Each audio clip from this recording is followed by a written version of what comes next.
இப்போ ஊற வச்ச பருப்போட ஒரு வரமிளகாயிலுங்க, சோம்பு 1 ஸ்பூனு, உப்பு தேவையான அளவு போட்டு அரைச்சி எடுத்துக்கணும். இப்போ பூசணிக்காய் மட்டும் வச்சு நான் அந்த அவியல் செய்ய போகிறேன். வேறு காய் எதுவும் போடல.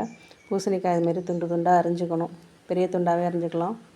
இதுமாரி சட்டியில் வச்சு அதுக்கு தேவையான அளவு உப்பை போட்டு ஒரு 1/4 டம்ளர் தண்ணி ஊற்றினா போதும். அதுக்கு ரொம்ப ஊற்றினா தண்ணியாக வந்துடும்.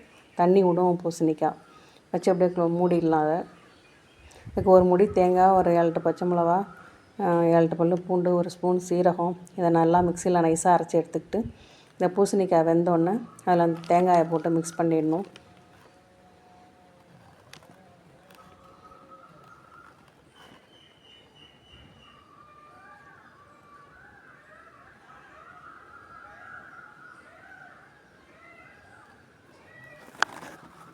கருவேப்பிலை 2 போட்டு தேங்காய் எண்ணெய் வந்து ஒரு 4 ஸ்பூன் ஊற்றலாம்.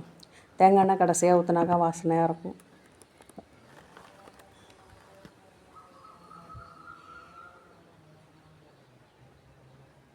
ஒரு 4 ஸ்பூன் தேங்காய் எண்ணெய்.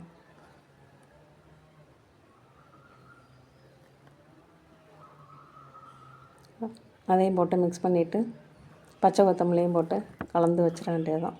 கலந்துட்டு கேஸ் ஆஃப் பண்ணிடலாம். அது கொஞ்சம் நேரம் கழித்து ஆறி போனோன்னே நல்லா கெட்டி தயிராக எடுத்து இதுமாரி போடணும். தயிர் சூட்டோடு போட்டால் முறிஞ்சு போய் தண்ணியாக வந்துடும். போட்டு இதுமாரி கலக்கி வச்சுட்டாக்கா அவியல் ரெடி.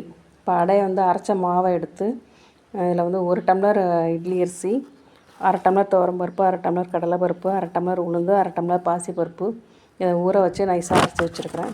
இது வந்து ஒரு 3 மிளகா வெங்காயம், ஒரு தேங்காய், 2 கை கருவேப்பிலை வந்து மிக்சியில் போட்டு நல்லா அடித்து வச்சுருக்கிறேன். எல்லாத்தையும் போட்டு மிக்ஸ் பண்ணி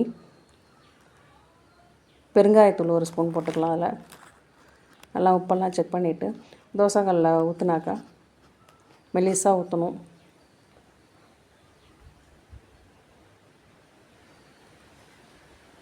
உங்களுக்கு எந்த அளவு தேவையோ அந்த அளவுக்கு மெலிசாக ஊற்றிக்கலாம்.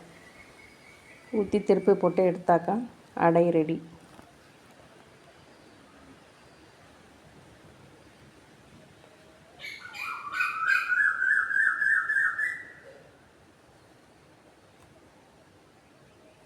அந்த அடையும் அவியலையும் சேர்த்து சாப்பிட்டோம்னா சூப்பராக இருக்குங்க. இந்த வீடியோ பிடிச்சவங்க லைக் பண்ணுங்கள், ஷேர் பண்ணுங்கள், சப்ஸ்கிரைப் பண்ணுங்கள். வீட்டில் செஞ்சு பாருங்கள்.